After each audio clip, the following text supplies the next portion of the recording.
Assalamualaikum and hi. We continue chapter 4, Axial Load. We would like to determine indeterminate structure. Before this, you analyze the displacement of the determinate structure, which is the one that you can calculate by using equilibrium equation to calculate the support relation. Take a look at the principle of superposition. Principle of superposition is to simplify stress and displacement problems by subdividing the loading into components and adding the results. There are two conditions that the structure need to comply. First, the loading must be linearly related to the stress or displacement that is to be determined. Second, the loading must not significantly change the original geometry or configuration of the member. Statically indeterminate axially loaded member. A member is statically indeterminate when equations of equilibrium are not sufficient to determine the reactions of the member. The example, the bar fixed at both ends. In order to establish, specify the condition to compatibility or kinematic condition. And this is your beam. You have fixed here, and you know that fixed support, you have three support reaction: x direction, y direction, and also a moment. Same goes to this one, x, y, and also a moment. Then you only have three equilibrium equation, which is summation fx is equal to 0, summation fy is equal to 0, and also summation moment is equal to 0. But here your unknown is equal to 6. You have three equilibrium and then you have 6 unknown, so you cannot determine it by using equilibrium equation. So how to calculate the displacement of this beam? So you need to use a compatibility or kinematic condition. Let's take a look at this example. The steel rod has a diameter of 5 mm. It is attached to the fixed wall at A, and before it is loaded, there is a gap between the wall at B prime, and the value is 1 mm. Find the reactions at A and B prime if the rod is subjected to an axial force of 20 kN. Neglect the size of collar at C. Use E is equal to 200 gigapascal. Here, before this, you need to determine the displacement, but now the displacement is given, which is 1 mm. The gap here is equal to 1 mm. And your P, the applied load, is 20 kN. Your E is given here, then you have the formula. Displacement is equal to PL over AE. Now you have AC and BC. So the displacement of AC plus the displacement subjected to CB is equal to 1 mm, because the gap here is due to the segment AC at CB. Okay, the displacement is the continuous loading that had been applied to the structure. So it is subjected to segment AC and subjected to segment CB. It is not only because of segment CB, because AC also contribute to the displacement of 1 mm at the B prime. Okay, and then the question asks you to calculate the reaction at A and also reaction at B. By using compatibility or kinematic condition, then you can solve this one. Let's try this example. First, you draw the free body diagram for segment AC and segment BC. For segment AC,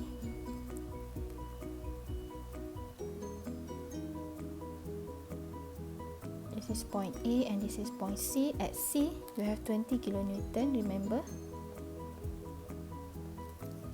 Here, 20 kN applied load. And then to make it equilibrium, 20 kN to the right, by using summation fx is equal to 0, then you will get FA, I name it as a FA or PA, same. Okay, FA is to the left to counterback the 20 kN to the right. And now segment CB.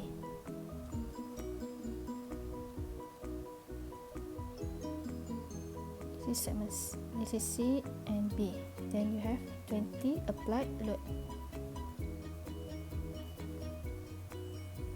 And then how is the direction at force at B?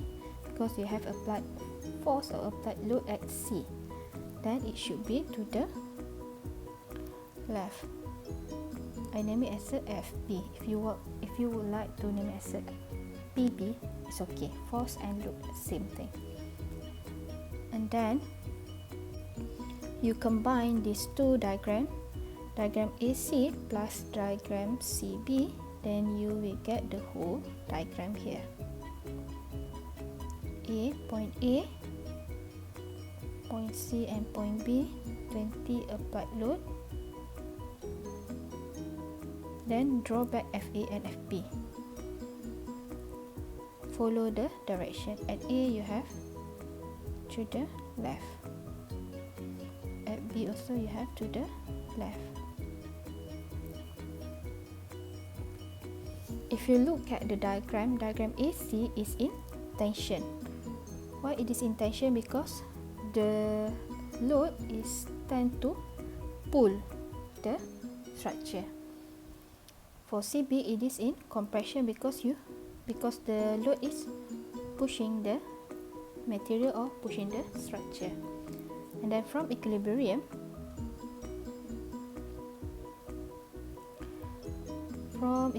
equation,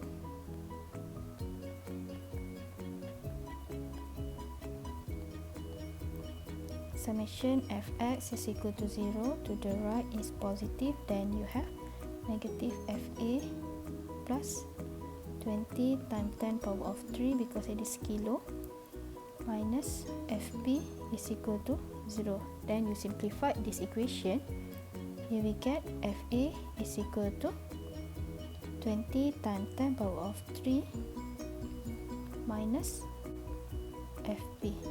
This one will be your equation number 1. Number 2, free body diagram is step number 1. Step number 3 is by using compatibility condition. Then you have the displacement. I change it into meter, 0.001 meter. And as I mentioned, segment AC plus segment CB is equal to 0.001. Since this one is in compression, then you know that the compression is negative. Then we have displacement AC minus CB is equal to 0.001. Okay, why it is negative? Because of the compression here. Tension because the material will elongate, so the value will be positive. And then but when you push, it will become shortened, then we have the negative value. And then you substitute the value. Displacement is equal to PL over AE. FA times the length from the diagram is 0.4 divided by A. Area, substitute the area.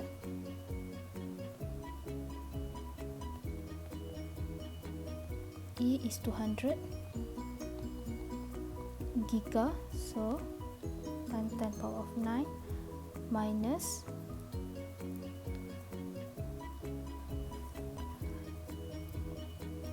FP times 0.8. This one is same, A over E same. Then you simplify the equation.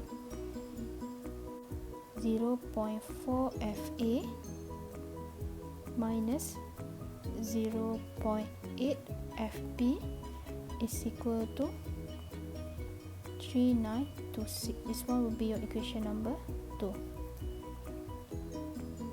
Equation number 1, and you will get equation number 2. Substitute 1 into 2, then by simultaneous equation you will get FA.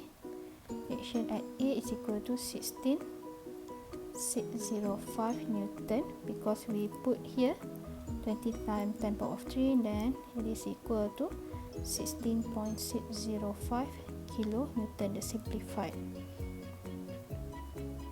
FP is equal to 5 Newton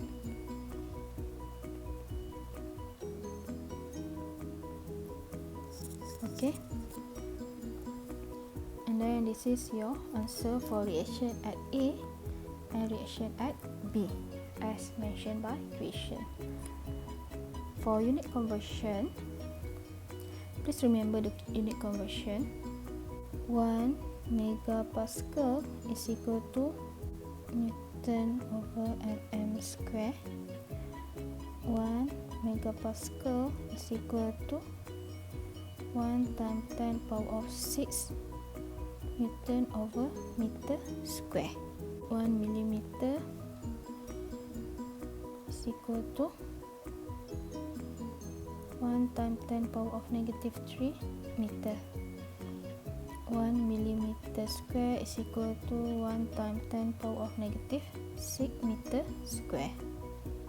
Then 1 millimeter cube is equal to 1 times 10 power of negative 9 meter cube. 1 millimeter 4 is equal to 1 times 10 power of negative 12 meter 4. This one you need to remember. And then 1 gigapascal is equal to 1 times 10 power of 9 Newton over meter square. Giga is 10 times 10 power of 9. Please remember the unit conversion. Sometimes we cannot treat you in the question, so we just treat you in units. Okay, please remember the units conversion. This example you can read in the notes given in PowerPoint. This one I will not discuss further. You can read the solution, same steps. Let's try this example. The steel pipe is filled with concrete and subjected to a compressive force of 80 kN. Determine the stress in the concrete and the steel due to this loading. The pipe has an outer diameter of 80 mm and inner diameter of 70 mm. Use E is equal to 200 gigapascal for steel and E is equal to 24 gigapascal for concrete. The previous example, the displacement is given, which is 0.001 mm, but now the displacement is not given, but still you need to calculate the loading due to a concrete and P for steel. They give you the diameter. This is from top view. Inside here is a concrete, outside is a steel. This is steel and this is a concrete. The outer diameter is 80 mm. The inner diameter is 70 mm. The applied force is given to you is 80 kN. Then you need to calculate the force is subjected to a concrete and the force is subjected to the steel. And after that, you can calculate the stress for concrete and stress for steel. Why we need the load here? Because stress is equal to P divided by area. First, you draw the free body diagram. Okay, first step is free body diagram, same as previous. Everything need to determine the free body diagram first. This is your concrete and this is your column. This is your 80 kN. For equilibrium, to make this column equilibrium, and you have P for concrete and also P for steel to balance up 80 kN applied load. Means that concrete need to sustain 80 kN load and also steel need to sustain 80 kN load. But how much concrete take the load and how much steel take the load? And then by equilibrium equation,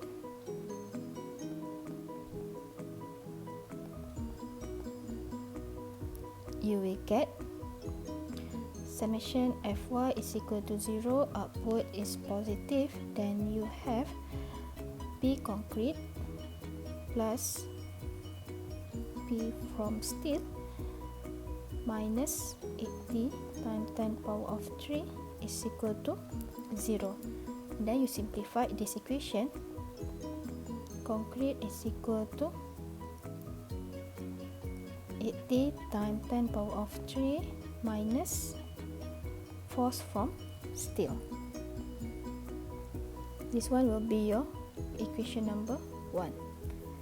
And then from compatibility or kinematic condition, then you know that the displacement due to concrete is equal to the displacement due to a steel, because the equation did not give you the displacement. So we assume that the displacement come from concrete is equal to the displacement come from steel. After that, calculate an area.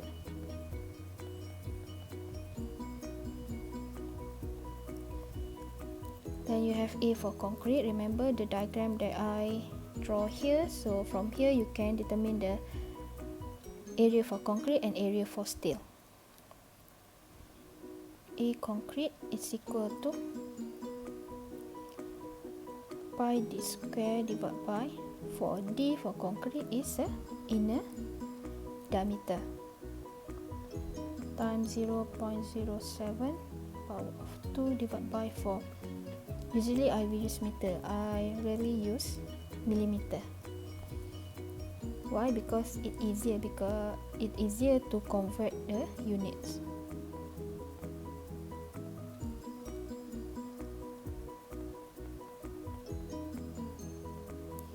And then area for steel is equal to the outer diameter minus inner diameter. You have an area, then you know that the displacement is equal to PF over EE. You solve this equation, then you will get, and then substitute equation number 1 into equation number 2, then you do the simultaneous equation.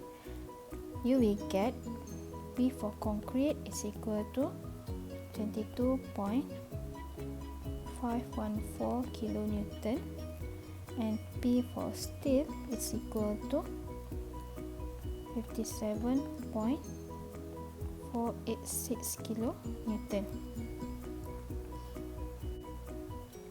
From 80 kilonewton applied load, 22.514 kilonewton is held by the concrete and 57.486 is held by the steel, so that the columns are in equilibrium.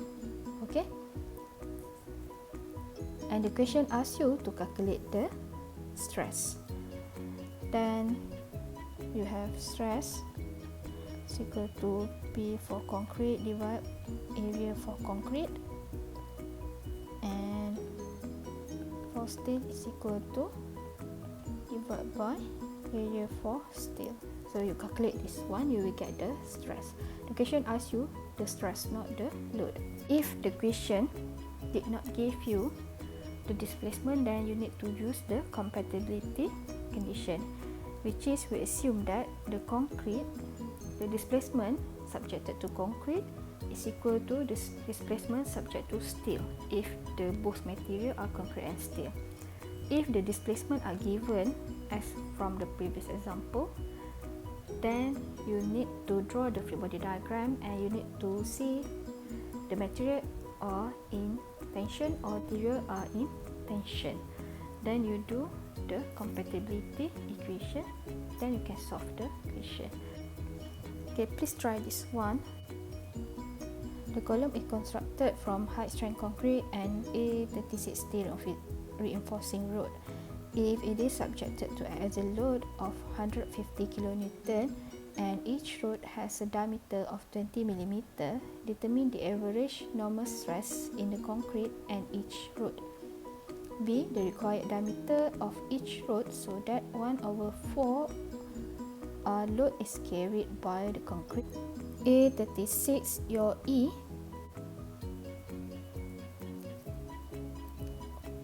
gigapascal, 24 gigapascal. Okay,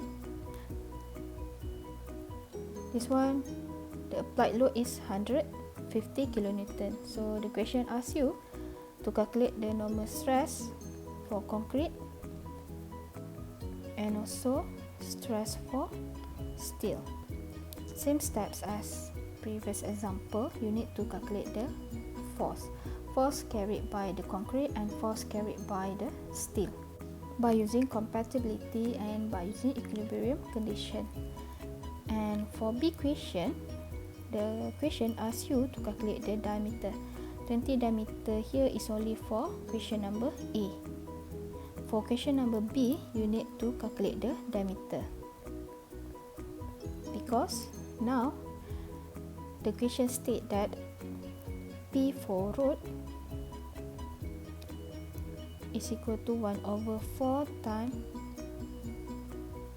150 kilonewton, and P for concrete is carried 3/4 from 150 kilonewton applied load. By using compatibility condition, displacement for concrete is equal to displacement of steel, then you have PL over AE, then A here pi the square over 4. Now you get the D, the question asks you. The P you can straight away calculate from here for road and for concrete. Okay, please try this one. When you try, you will get the answer. For question A, stress for steel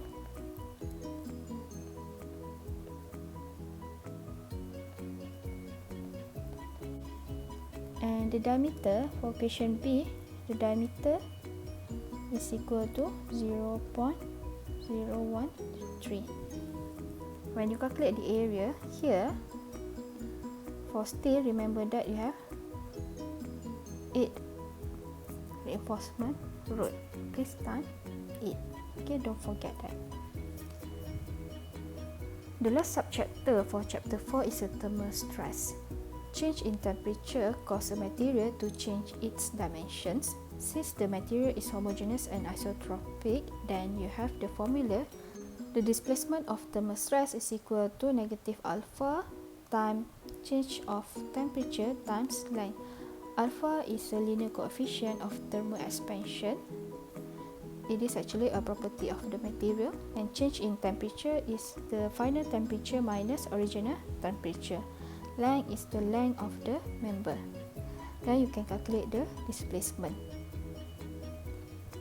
You can read this example. Thermal expansion is just for your information. We will not assess you in any assessment. Now, this is an example of midterm exam, question number 1. As I mentioned in the first class, midterm exam, question number 1 covered chapter 1 until chapter 4. Okay, now let's take a look at this example. A pin-connected beam AC shown in a figure is supported by 1.8 meter of strut BD. The beam is subjected to uniformly distributed load of 20 kN per meter at 2.5 from A and an inclined concentrated load of 30 kN with 30-degree angle. The beam has a constant cross-section area 0.004 meter square and the strut has a constant cross-section area 0.002 meter square. The diameter of all pins is 20 mm. Number 1, calculate the resultant internal loadings in beam at point E. Second, calculate the normal stress acting in the beam at point E. Third, calculate the average shear stress in 20 mm diameter of pin at joint A. 4. If the load on the beam causes the strut to elongate, determine the vertical displacement of strut. Take the modulus of elasticity is equal to 200 gigapascal. First, determine the resultant internal loading in point E. Before you calculate the internal resultant loading at point E, you need to calculate the support reaction. At A, it's pin. Pin, you have AY and AX. Here B and D is pin to pin, so you can take out and then put it as the internal forces, which is FDB. Okay, so you have three unknown, AX, AY and FDB. Then you can solve this by using equilibrium equation. If you did not put FDB as internal forces, then you cannot solve the unknown, because here is pin, so you have 2, 2, 2, then you have 4 unknown. You only have 3 equilibrium equation, then you cannot solve this structure. So what we can do, since B and D is pin to pin connection with a hinge, then we can take it out and replace it with internal forces. After you get the AY, AX and FDB, then you can calculate internal forces at E. You can take from A or you can take from C. Remember the sign convention. If you take from left, then you have normal to the right, V downwards, and moment counterclockwise. If you take from right, then you have normal, V, and also moment. Please follow the sign convention when you like to calculate the internal resultant loadings. After you calculate the internal resultant loading, then you can answer question number 2, which is a normal stress. Normal stress is N here. So from N here, you can calculate the stress at E.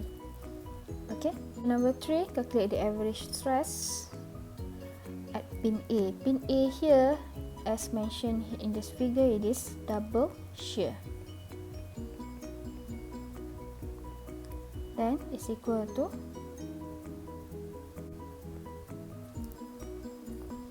V is actually AY square plus AX square square root, because you have AX and AY, you need to calculate for resultant. And then question number 4,